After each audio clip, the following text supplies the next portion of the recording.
இட்லி மாவில் இனிப்பு பணியாரம் பண்ண போகிறோம். அதை நான் பண்ண போகிறதில்ல, என்னோடய சித்தி பண்ண போகிறாங்க. சொல்லுங்கம்மா. இட்லி மாவு எடுத்து வச்சுருக்காங்க. நம்ம எவ்வளோ தேவையோ, நம்ம எங்கள் வீட்டில் 5 பேர் இருக்கோம், அதுக்கு தேவையான அளவுக்கு மாவு எடுத்து வச்சுருக்குறாங்க. இதில் ஒரு கப்பு வெல்லத்தை உதுத்து எடுத்து வச்சுருக்குறாங்க. அப்புறம் சுக்கை பொடி பண்ணி வச்சுருக்காங்க. ஏலக்காய் தூள் கொஞ்சம் எடுத்து வச்சுருக்குறாங்க. 1 டம்ளர் தண்ணி போதும்னு சொல்லிட்டாங்க, அதனால் 1 டம்ளர் எடுத்து வச்சுருக்காங்க. நல்லெண்ணெய் எடுத்து வச்சுருக்காங்க, பணியாரம் ஊற்றுறதுக்காக நல்லெண்ணெய். கொஞ்சமாக உப்பு எடுத்துருக்காங்க. 1 டம்ளர் தண்ணியில் 1/2 டம்ளர் தான் ஊற்றிருக்காங்க. ஏன்னா அந்த வெல்லம் கரைகிறதுக்காக மட்டும்தான். ஏன்னா இட்லி மாவு வந்து அதிகமாக கொஞ்சம் தண்ணியாக தான் இருக்கும், அதனால் அதிக தண்ணி சேர்த்துட்டோன்னா ரொம்ப தண்ணியாயிரும் இல்லையா, அதனால் கொஞ்சமாக தண்ணி ஊற்றி பாகு காய்ச்சிட்ருக்காங்க. இப்போ வெல்லம் வந்து நல்லா கரைஞ்சிருச்சு. இப்போ அடுப்பை ஆஃப் பண்ணிக்கலாம். அவ்வளோதான். இப்போ வெள்ளைப்பாகு வந்து ரொம்ப கம்பி பதம் அது இது அப்படின்லாம் கிடையாது. அந்த வெல்லம் கரையிறதுக்காக மட்டும்தான் இப்போ தண்ணி கொஞ்சமாக ஊற்றி காய்ச்சிருக்காங்க.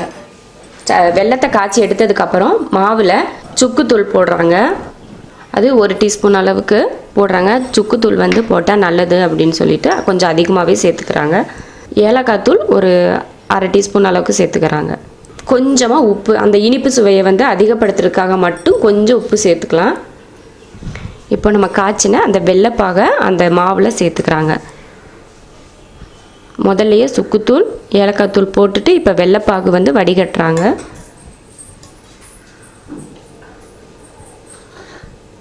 வடிகட்டி இப்போ மிக்ஸ் பண்ணியாச்சு. இப்போ மாவு நல்லா மிக்ஸ் பண்ணிட்டாங்க. மாவோட கலரே மாறிடுச்சு. மாவு வந்து அதிகமாக புளிப்பு இருக்கக்கூடாது. ஆட்டி கொஞ்ச நேரத்தில் கூட இந்த மாதிரி இனிப்பாக பணியாரம் செஞ்சுக்கலாம். மாவை வந்து ரொம்ப அதிகம் புளிச்சிருச்சுன்னா அந்த புளிப்புக்கும் அந்த இனிப்புக்கும் ஒரு மாதிரி இருக்கும் டேஸ்ட். அதனால் மாவு புளிக்கிறதுக்கு முன்னாடியே இந்த மாதிரி இனிப்பு பணியாரம் செஞ்சால் ரொம்ப நல்லா இருக்குமா. இப்போ பணியாரம் ஊற்றலாம். பணியாரங்கள் காஞ்சிச்சு. இப்போ அதில் எண்ணெய் ஊற்றிக்கலாம். நல்லெண்ணெய் தான் ஊற்றுறாங்க. இப்போ எண்ணெய் காஞ்சிருச்சு. அடுப்பை சிம்மில் வச்சுக்கலாம் இந்த டைமில். ஏன்னா வெல்லம் போட்டிருக்கிறதுனால கரிஞ்சு போகிற மாதிரி வந்துடும் பணியாரம். அதனால் அடுப்பை சிம்மில் வச்சுக்கணும்.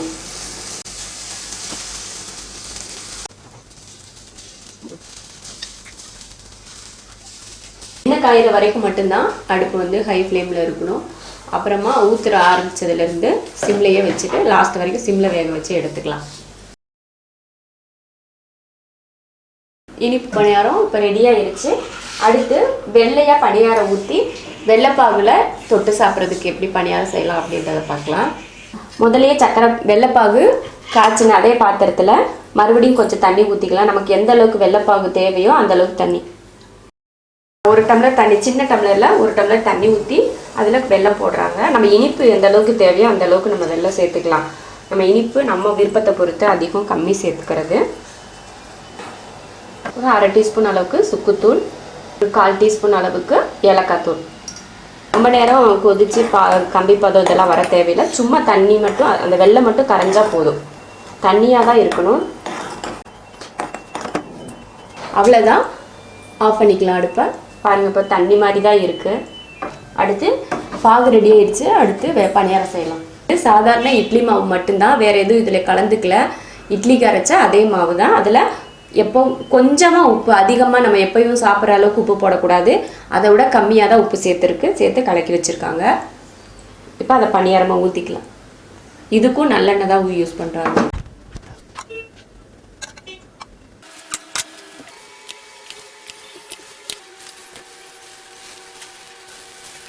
பணியாரம் வந்துருச்சு, எடுத்துடலாம்.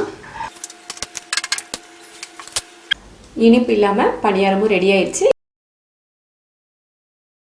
சக்கரைப்பாகு நம்ம கொஞ்சமாக தேவை இருக்கிற அளவுக்கு மட்டும் வடிகட்டி வச்சுருக்காங்க. அடுத்து பணியாரத்தை இதுக்குள்ளே போட்டுடலாம்.